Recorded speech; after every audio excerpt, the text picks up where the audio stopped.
California's water year just took another hit, and this time it's the second lowest snowpack on record. You're listening to the Sigma Weekly, your morning briefing on California groundwater, brought to you by WaterOne.ai. I'm your AI host. Let's get into it. First up, the Snowpack story. The Department of Water Resources. April 1st survey came in at just 18% of statewide average. That's the second lowest reading on record for the date, trailing only 2015. And the effects are already on the ground. At Tulare Irrigation District, Kaweah snowpack measured 17%.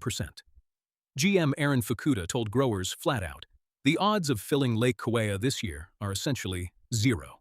Plan for 4 to 5 weeks of surface water at roughly 0.4 to 0.5 acre-feet per acre, down from last summer's 6 weeks at 0.65.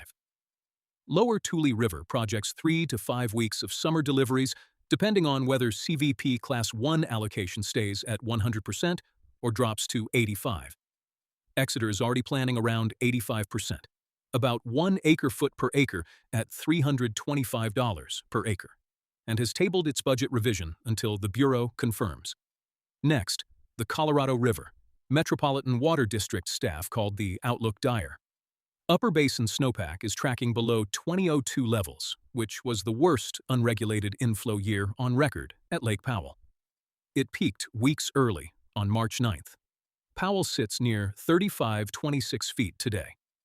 Reclamation's most probable forecast projects it dropping to about 3488 feet by year end, which would trigger emergency federal action.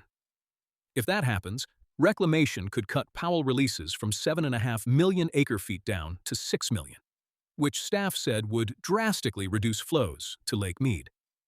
Directors pushed for California to demonstrate collaboration with other basin states this summer, before the crisis forces the conversation. Now, a story that's part success, part unresolved cost question. Arvin-Edison Water Storage District reported results from its first-of-its-kind golden mussel treatment using a copper-based product called Natrix CA. 100% mortality of all caged mussels. Effective control across the entire canal system during a 28-day treatment. The initial cost was $2.75 million. Phase 2 maintenance, 3 to 4 treatments per year, could run about $1.8 million annually on product alone. No Phase 2 plan has been formally approved. Staff brings concrete recommendations in May. The board also backed state legislation to fund eradication statewide. Exeter is already placing monitoring blocks. Arvin-Edison is now the case study other districts will be watching. Last must know. The long view. The Water Blueprint for San Joaquin Valley presented Chapter 6 of the Unified Valley Water Plan this week. Stantec projects a supply gap of 2.5 to 3 million acre-feet per year by 2040, the hole the valley needs to fill to sustain existing agriculture. Here's the hard part. Even the most optimistic scenario, restoring canals, building recharge, increasing delta access, still leaves 500,000 to nearly 1 million acre-feet unmet.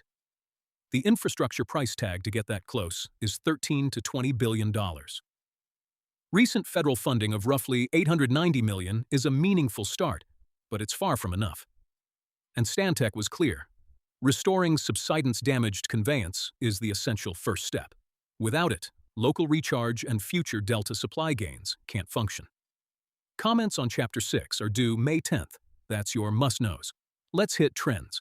First, regulatory deadlines are stacking up. El Rico GSA put growers on notice this week. GEARS reports covering July 2024 through September 2025 are due May 1st. More urgently, any El Rico grower who hasn't completed MLJ registration, that's the watermark water market system, needs to do it now. Once allocation spreadsheets are generated, unregistered growers will show a zero allocation. Lower Tule flagged a separate problem. The state's GEARS portal is having major outages, and staff warned the State Water Board to expect data gaps by the May 1st deadline. East Turlock sent invoices to 337 accounts with a 45-day appeal window now open. Greater Kaweah set a public hearing within about 60 days on unpaid Tier 1 and Tier 2 penalties from water year 2024. and the State Water Board's hearing on Tule subbasin exclusion requests was scheduled for Tuesday, April 21st. Written comments were due noon Monday, April 20th. Next, subbasins are coordinating more closely on shared plans. Lower Tule's board voted unanimously to participate in developing a single groundwater sustainability plan, a GSP, covering all 13 GSAs in the Tule subbasin. To be clear, this isn't a merger. The GSAs stay as independent entities, but work from one shared plan. It mirrors the approach that helped Kern and Delta Mendota make progress toward getting off state probation. Lower Tule also approved moving toward a sub-basin-wide domestic well mitigation fund, same structure as Kern and Delta Mendota, with costs shared across GSAs based on where impacts occur.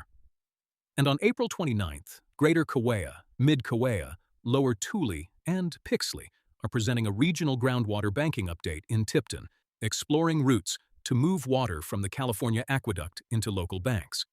Last trend, subsidence frameworks are getting more precise.